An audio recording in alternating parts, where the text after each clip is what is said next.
I feel like fentanyl is just killing our people, and I don't understand why they've added it. We don't want this to become a new distribution hub.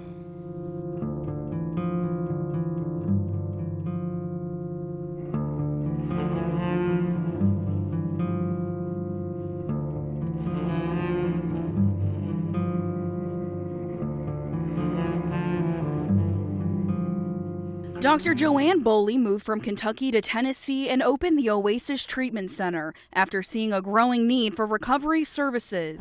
We strive in giving the patients the best possible outcome they can have. Her center offers medical care and counseling programs to help patients recover from addiction.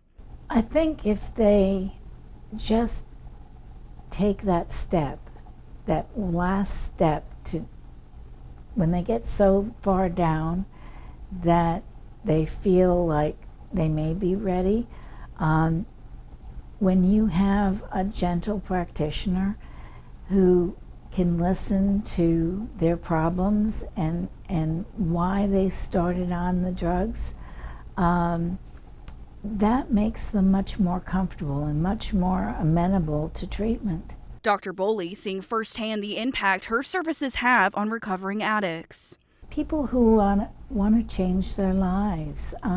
What makes me so interested in doing this is that I see people go from living on the streets to having jobs, families.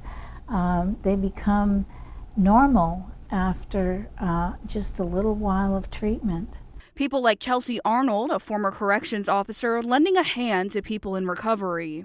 Before I left, a lot of the inmates there actually gave me respect because I treated them like an actual human being versus just what they were in there for.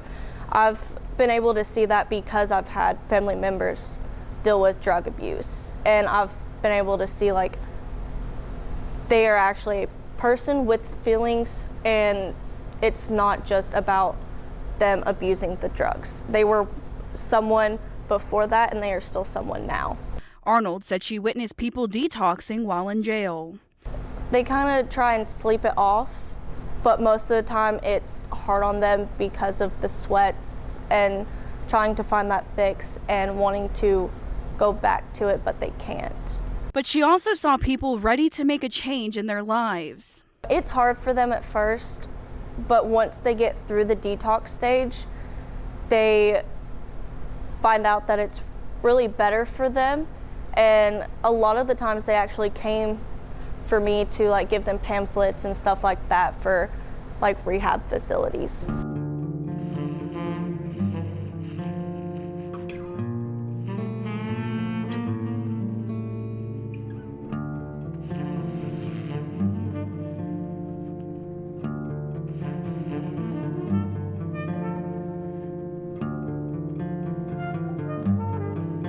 Talk about fatalities with fentanyl overdose, behind each of those numbers is a human life. Officials with the Greene County Anti-Drug Coalition say from 2020 to 2021, they saw a 26% increase in fentanyl overdose deaths in Northeast Tennessee. That's the problem, is the increase. It's not slowing down. Brooke Burleson works as a regional overdose specialist. She says she found her passion for helping recovering addicts because of her own experiences. We talk about they and people living with substance use disorder. We're actually talking about me. You know, that was me. And I'm here today to give the next person hope that you don't have to live like that anymore. You know, their recovery is possible and there is a different way to live. Burleson works with the Greene County Anti-Drug Coalition Executive Director David Varney, both with a strong focus on educating their younger community members.